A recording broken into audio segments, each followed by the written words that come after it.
Hello, I am head monk Taemyung Haeyu of Yonghwasa Temple in Suri Mountain, Anyang. What was the purpose for monks to become Buddhist priests? I will speak about this.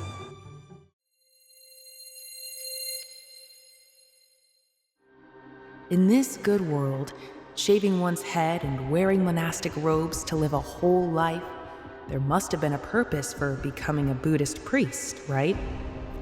Was it to meet a good teacher, encounter good Buddhism, and attain Buddhahood?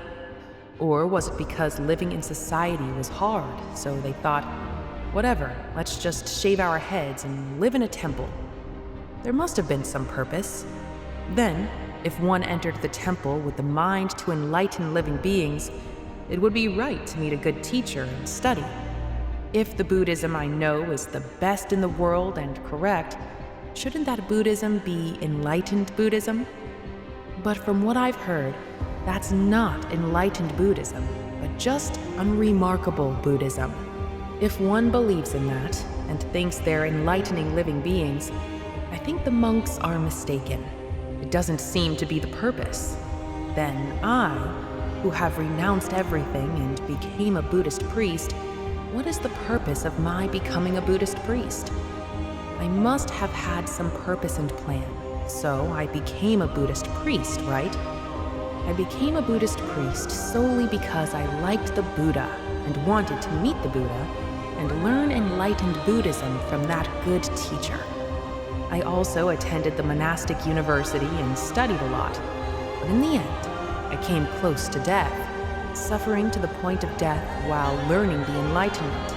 In fact, it wasn't through studying that I learned the Enlightenment, but through being ill and enduring that pain for 10 years.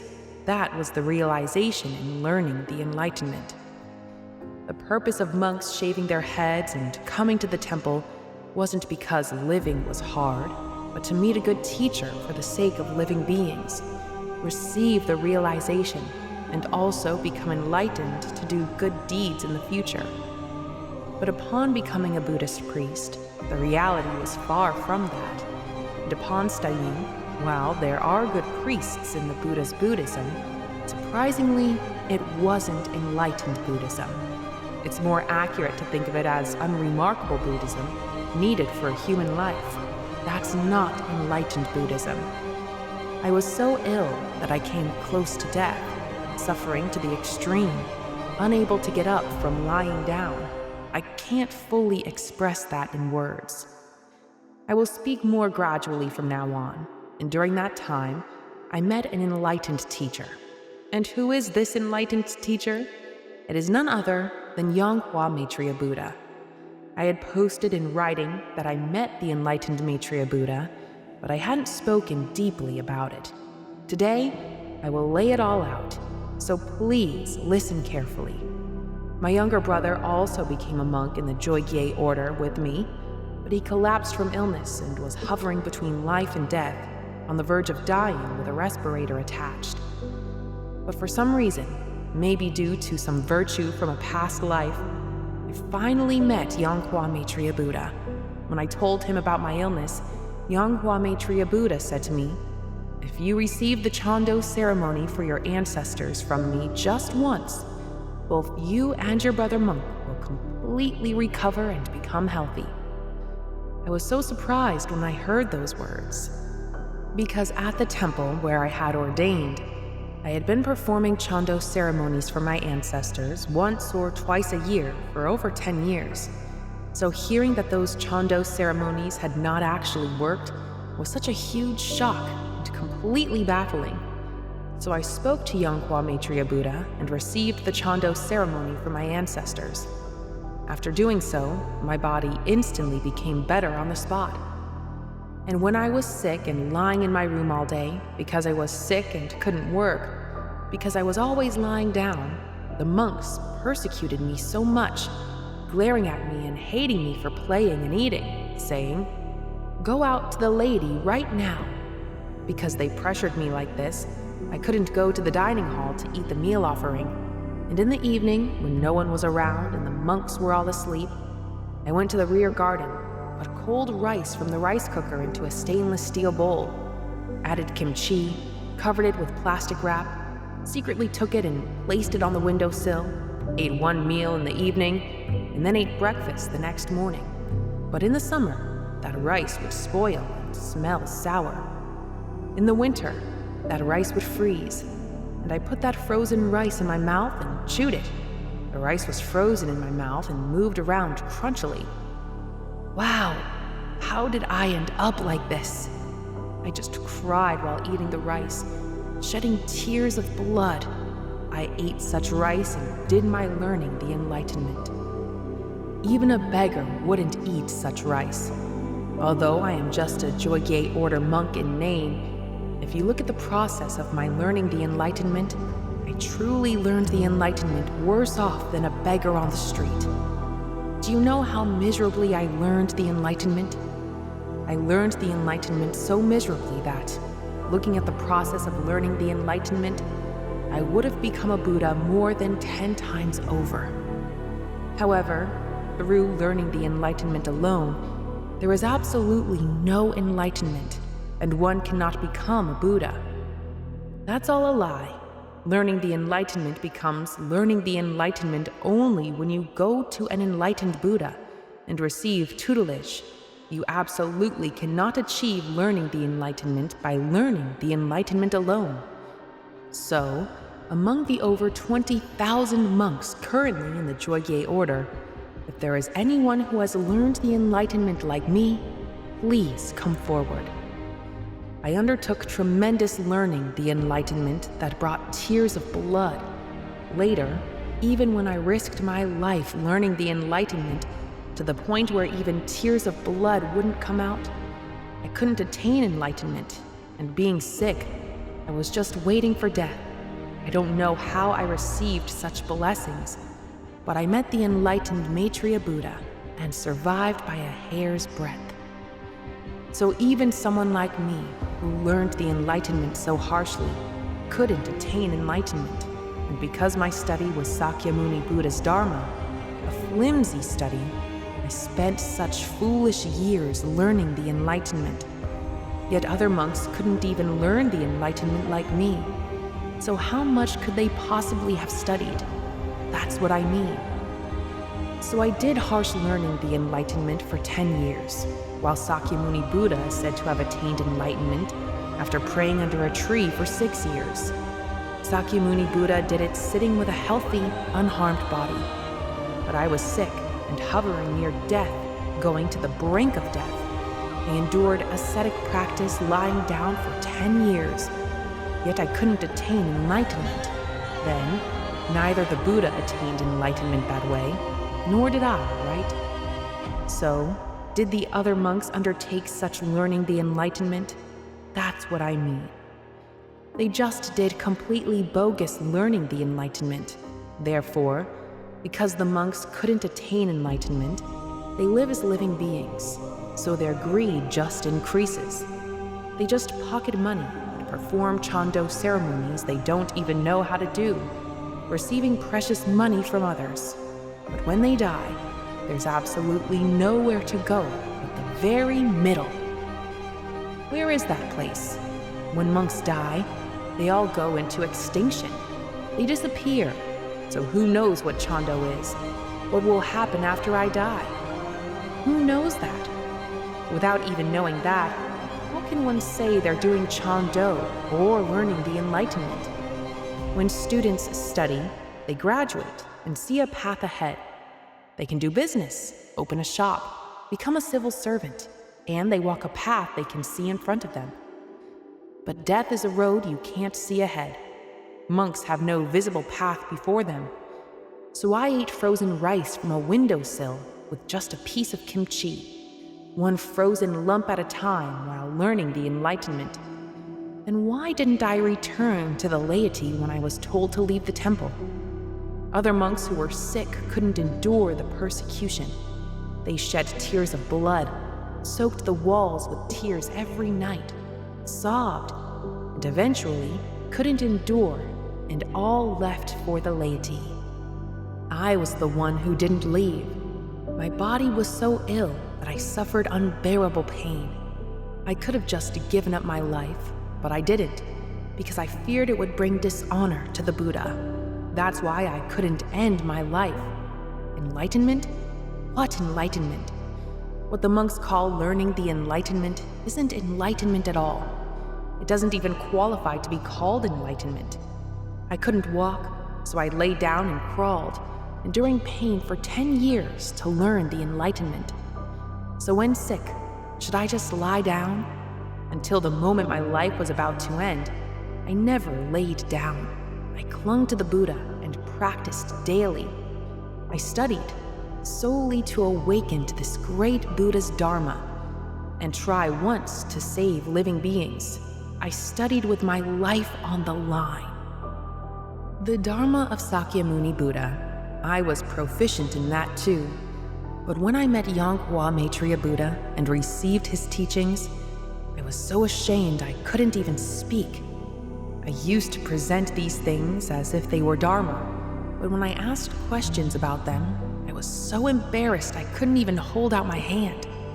It wasn't even true Dharma, and the Dharma is only a part of all things in the world. It doesn't rule the whole world. What do monks really know? Come to Yongkwa Maitreya Buddha. He awakens all things in the world, and with one glance, he knows. He knows whether monks are blaspheming the Buddha or not. He just doesn't speak of it. Why? Because he has clairvoyance. He knows everything people say, all the curses. I say this out of deep pity, because these monks are spreading such worthless Dharma. If the content of the sermon that Maitreya Buddha himself delivers were broadcast on YouTube or any platform, the temples would shut down that very day. Those with eyes and ears will know the truth immediately, then go ahead and evaluate by spiritual power. Sakyamuni Buddha spread the Dharma for 2,600 years, with the level of the 500th stage. The realm of Maitreya Buddha is in the hundreds of millions of stages. Meet him once and see for yourself. He is so tremendous, your chest will tremble and shrink. When he sits, he can see right through to the intestines inside your belly. He knows exactly what's in your mind. That much is what it means to be a Buddha.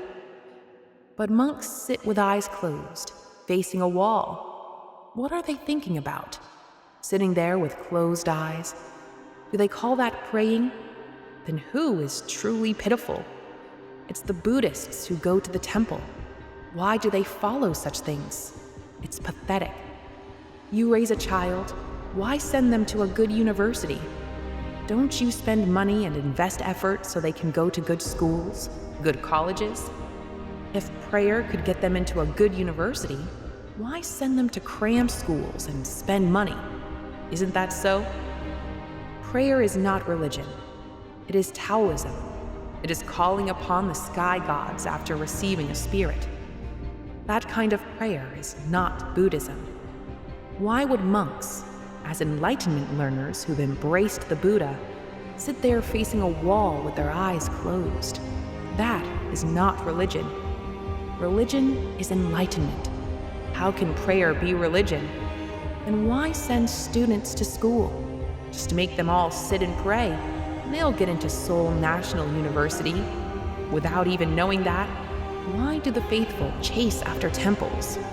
When you die, your body disappears as a ghost. So before that, when I saw monks, they were Joygye order monks and enlightenment learners. I used to think they were respectable and good Buddhists. But as I came to learn the awakened Buddhism, when I saw the monks, they seemed truly pitiful. They had nothing in their heads, hadn't studied anything, and yet even after death, what kind of sin were they committing to go so far as to squeeze money out of their own disciples? I'm a disciple too. When my father passed away, I went up to my teacher, a great monk said to be a master, and asked for a Chando ceremony. He just laughed, saying, "Ha ha ha, he's now riding a flower carriage to heaven." He loudly declared that. I thought, if my parent went to a good place, then my heart would be joyful, and I'd feel happy knowing my parent went to a good place. But despite performing the Chando ceremony and being told he rode a flower carriage to heaven, my father kept appearing in dreams, and the dreams were restless. So I went back and asked again. Last time, they said he was dancing and ascending to the heavens on a flower carriage.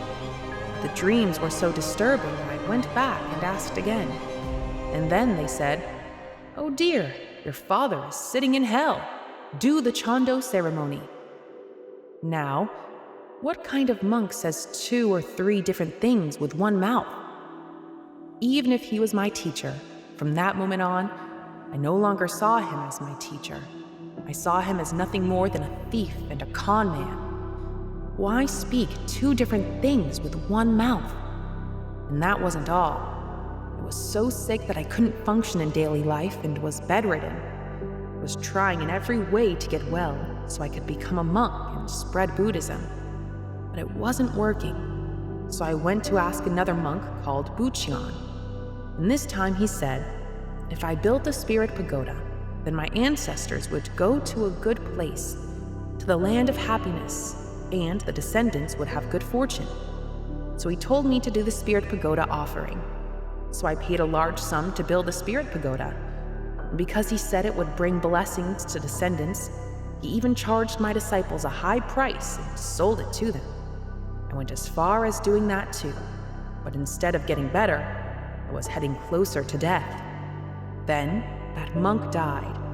Later, I met Yongkwa Maitreya Buddha, received guidance and Chando, and my health recovered. But that monk, after dying, still had the face to come every day from the day of his death during his 5-day funeral, 5 times, to visit Yongkwa Maitreya Buddha asking for Chando.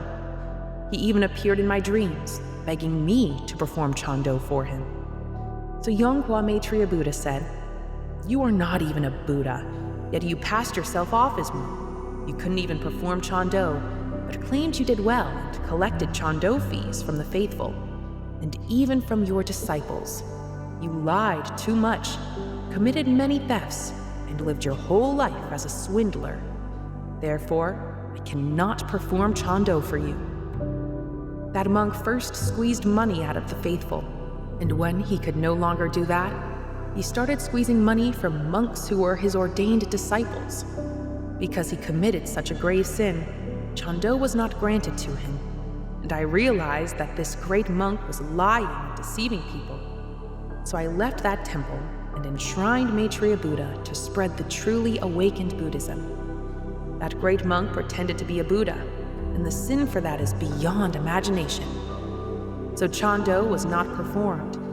That monk was in hell after death, and recently I heard he was extinguished into disappearance from the Saba world. So when monks lie to Buddhists, claiming they can perform Chando, which they actually can't, and take money for it, that becomes a great sin. And when they die, they disappear like that.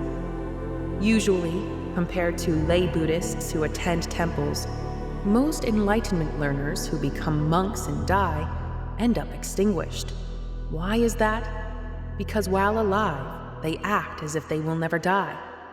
Did enlightenment learners earn money and run temples or carry out Buddhist works? They lived off offerings from the faithful, lived comfortably, but did not truly spread Buddhism, and instead committed sins. So when they die, they are extinguished. What ambitious dream of attaining Buddhahood are you dreaming? Having lied to living beings your whole life, what ambitious dream of attaining Buddhahood are you feeding on? That is something monks, being living beings, do not know. But the enlightened Maitreya Buddha knows everything.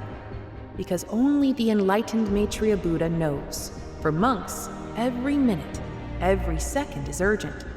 Not seeking him out, but staying in temples, passing oneself off as some Buddha, passing oneself off as a great monk, is all waiting for death.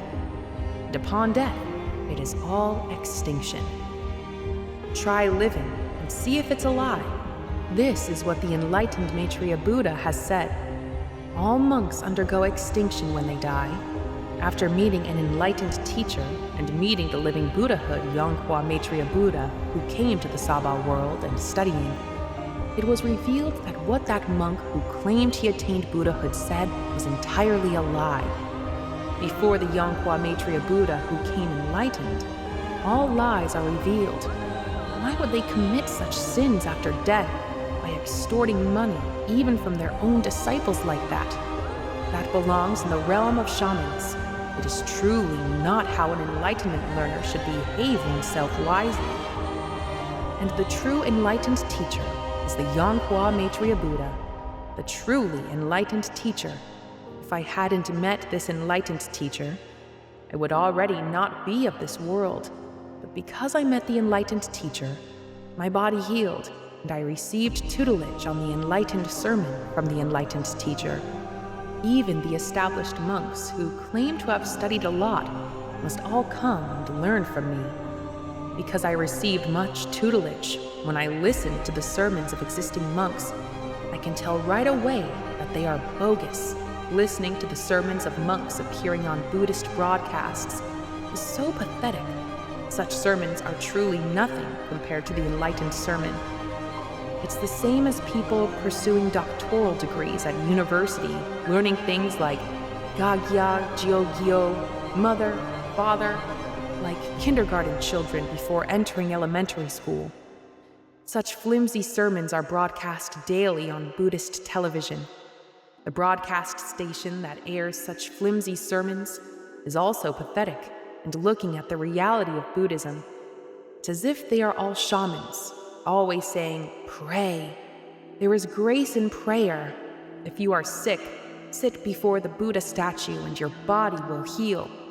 Also telling lies like, while reciting the Diamond Sutra, if you put a few grains of rice outside the door every day for 100 days, the soul, spirit will be guided and depart. And also saying, the main character is within me. The Buddha is within me. The true self is within me. Since the main character is within me, if you trust and let go of that main character, everything will be resolved. If the Buddha is within me, is that a Buddha? It's a ghost. A ghost. Why do they broadcast such flimsy evil methods daily on Buddhist television stations? Also, that one must do, what is this?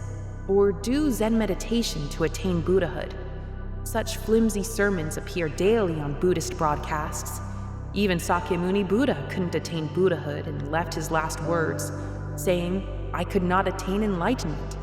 Therefore, the truly enlightened Maitreya Buddha will come. You disciples must receive tutelage on the enlightened Buddhism from that Maitreya Buddha to attain Buddhahood. Yet seeing how monks rely on scripture books created by Chinese monks, not even the sermon given by Sakyamuni Buddha, as if they were correct, pervading all of Buddhism, it is truly pathetic beyond comparison. That is not even Sakyamuni Buddha's sermon. It was made by Chinese monks. The truly enlightened Buddhism exists separately. No matter how much I say for 10 years that the enlightened Maitreya Buddha has come, the monks cannot understand. And it goes without saying for the faithful under them. If it is said that Buddhism's enlightened teacher has come, that the enlightened Maitreya Buddha has come, then an enlightenment learner should at least come once and find out. What is the enlightened sermon? Who is the Maitreya Buddha? They should investigate these things, but seeing that there are no such monks and no such Buddhist followers, I don't know why monks enshrine Buddha statues in the Dharma Hall. You might as well enshrine a dog. If an enlightenment learner who enshrines a Buddha statue and learned the enlightenment is told that the enlightened Buddha has come, they should come and see. But not coming, why are they playing the role of a monk enshrining that Buddha statue? Go learn the enlightenment while enshrining a dog. Buddhism today is all about praying for blessings, making a lot of money, getting good jobs. People go to temples for these reasons. There is no one who goes because they love the Buddha and want to learn the enlightenment. I've come to realize This is how shabby Sakyamuni Buddha's Buddhism has become. And I think Sakyamuni Buddha is truly pitiful.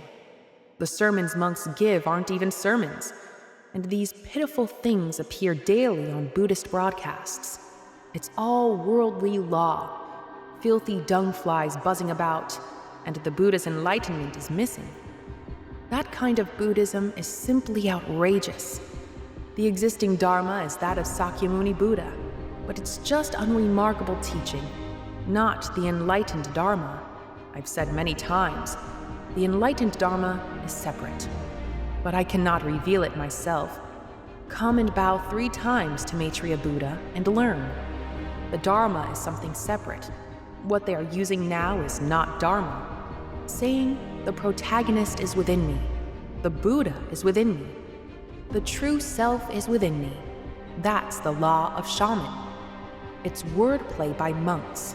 That is not the Dharma that the Buddha spoke of. They say that Sakyamuni Buddha became a Buddha by awakening to the law of interdependent arising. But the law of interdependent arising that Sakyamuni Buddha taught is not enlightened Dharma. It's fake. Because it's fake, he didn't know what Chando was, couldn't do Chando, and didn't know how to do it.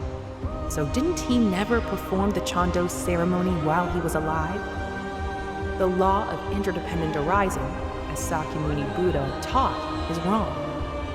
So if you want to know what's wrong and what the truly enlightened law of interdependent arising is, come to Yonghua Temple at Surisan in Anyan, to the living Buddha in the Saba world, Maitreya Buddha. He will teach you everything. I already learned it, so I know it well. And Yonghua Maitreya Buddha teaches anyone who comes to him. Monks who have embraced the Buddha and set out to attain Buddhahood, come and learn. Aren't monks different from the faithful? You gave up everything and left for the Buddha in this good world to try attaining Buddhahood just once. So instead of insisting only your path is right, when someone says it's a mistaken law, you should ask what's mistaken. And at the Buddhist University, we learned that the law of interdependent arising is the highest level of awakening, that it's the highest level of the sermon. But if you look deeper, the highest level of the Buddhist Dharma is not the law of interdependent arising. It is the Gong thought that Maitreya Buddha, who came to the Saba world, has awakened and brought with him. The thought that Sakyamuni Buddha brought was the thought of interdependent arising. And the thought that Yonghua Maitreya Buddha, who came to the Saba world, brought to enlighten living beings is the Gong thought.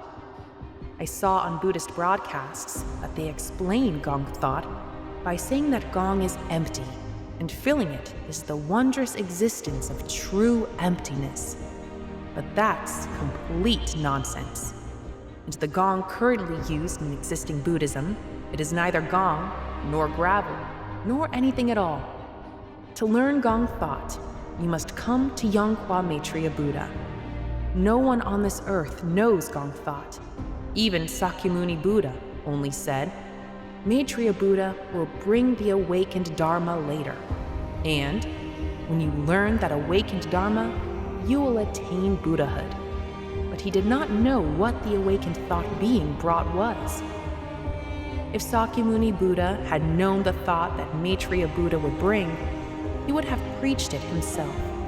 But Sakyamuni Buddha did not know it. A professor of religious studies from a university once came to learn, and after hearing it once, slapped the floor and said, Maitreya Buddha is right, with deep admiration. These are the things that monks, professors, and scholars should learn, accept, and use to teach students. If they say Gong is completely empty and there's nothing, what kind of Gong thought of the Buddha is that? Why would Gong be like that? When I first underwent becoming a Buddhist priest and went to the monastic college, I too thought that Gong was the truly precious enlightenment of the Buddha. However, after meeting Maitreya Buddha and learning the Gong thought, I was so dumbfounded I couldn't speak. This isn't Gong. nor gravel, nor the ball kicked by children's soccer players. It's nothing. It was so flimsy I couldn't speak. When I listened to the sermon on the Gong thought, brought by Maitreya Buddha, I couldn't lift my face because I was so ashamed of what I had learned about Gong at the monastic college. That's how flimsy a religion Sakyamuni Buddha's Buddhism was.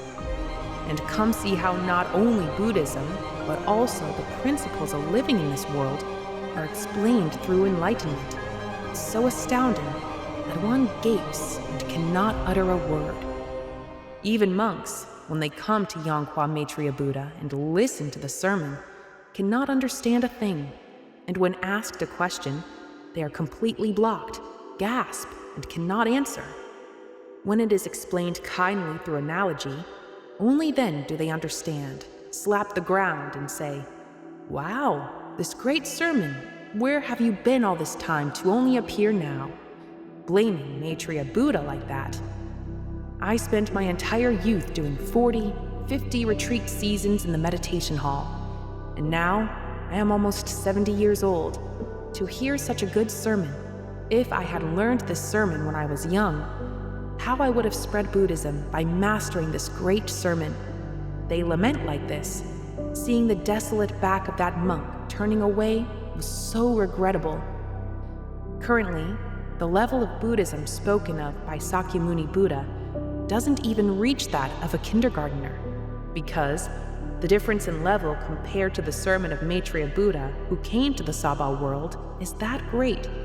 Sakyamuni Buddha's disciples now, even when I have said for 10 years, Maitreya Buddha has come, cannot understand.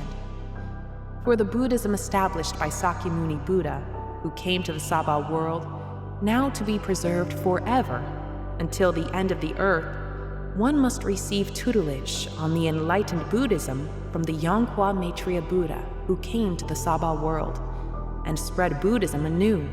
If one does not receive tutelage on the enlightened Buddhism, and Yongkwa Maitreya Buddha leaves the Sabha world, Buddhism will never be able to exist in the world again. Buddhism will all disappear and vanish. That's why it's crushed by Christianity and cannot survive.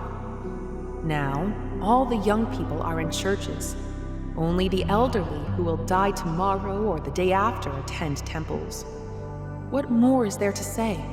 For 10 years, I have announced that the living Buddhahood Yongkwa Maitreya Buddha came to the Sabha world. That was to give the Buddhist broadcasting stations and the Joygye order monks the opportunity to accept and embrace the enlightened Buddhism of Yongkwa Maitreya Buddha. Spread the enlightened Buddhism, accumulate good virtue and merit, and attain Buddhahood. Finally, there is a very important reason why I am doing this interview. Existing Buddhist followers learning Buddhism and monks should quickly come to Yongkwa Maitreya Buddha and receive tutelage on Buddhism. If you don't come, and I release the enlightened Maitreya Buddhism I have learned to the world, it will probably be difficult for monks to learn the enlightenment in temples. If the enlightened sermon of the living Buddhahood, Yongkwa Maitreya Buddha, who came to the Sabha world, is released to the world, existing Buddhist followers and people of the world will not recognize monks as monks. The reason is that people will realize that what is currently being used is not Buddhism, but something extremely flimsy. And Buddhism is a truly good religion in this world, a good religion that humans must have. So why don't you accept this good enlightened Buddhism when it exists? I have waited for 10 years, and occasionally Joygye order monks also come, saying they performed Chando ceremony for others, but their own lay family's ancestors come to our temple for guidance. They come, receive the guidance, and know right there that they have been guided. Wow, the ancestor Chando ceremony I performed at the temple all this time and the ancestor Chando ceremony I performed for the faithful are different like heaven and earth. Wow, this is the real Chando ceremony. This is the real Chando ceremony, they exclaim in admiration, offer 3 prostrations, saying thank you to Yongkwa Maitreya Buddha, and leave. Monks say, because I too have ancestors, even though I perform Ancestor Chando's ceremony 6 to 7 times, or even 8 times. Every year for over 10 years at the temple, they are never guided. Ancestors appear at night. I experience sleep paralysis. And even when I go to the meditation hall, I cannot do Zen meditation. And my lay siblings are all sick, and death is imminent now. Buddhism teaches that if just one person undergoes becoming a Buddhist priest for the Buddha, 9 generations go to heaven, the land of happiness. But why things like this happen is truly strange. They say like this, but if you can't even do your own, you can't do others. So why do you do others? That's what I mean. Even when monks perform Ancestor Chando's ceremony for the faithful themselves, the ancestors are not guided. They come and tell this to me and to Yongkwa Maitreya Buddha, but back at the temple, they accept requests for Ancestor Chando's ceremony from the faithful and perform them. Monks don't commit sin. What's the point of performing such Chando ceremony? When you perform Chando ceremony, aren't you always possessed by ghosts and have headaches? Your body feels lethargic. And if things go wrong while performing Chando ceremony, you get possessed by a ghost and develop spiritual interference. So monks wander all over the country again, trying to remove that ghost possession. Even great monks, whom you'd know just by name, get possessed by ghosts and wander the country to remove the spirits. There are many such cases, but they receive the Chando fee, which they can't take with them when they die. So why do people who are learning the enlightenment to become Buddhas lie, saying they can do what they cannot, commit sins, and end up unable even to enter samsara, wandering as ghosts? Right now, monks who boast loudly of being Buddhas are all dead and exist as ghosts. If you go to temples, they build memorial stupas for monks, right? They are all sitting there right now. If you don't believe it, come and ask Yongkwa Maitreya Buddha. He will tell you right on the spot where the great monks of our country are and what they are doing now after dying.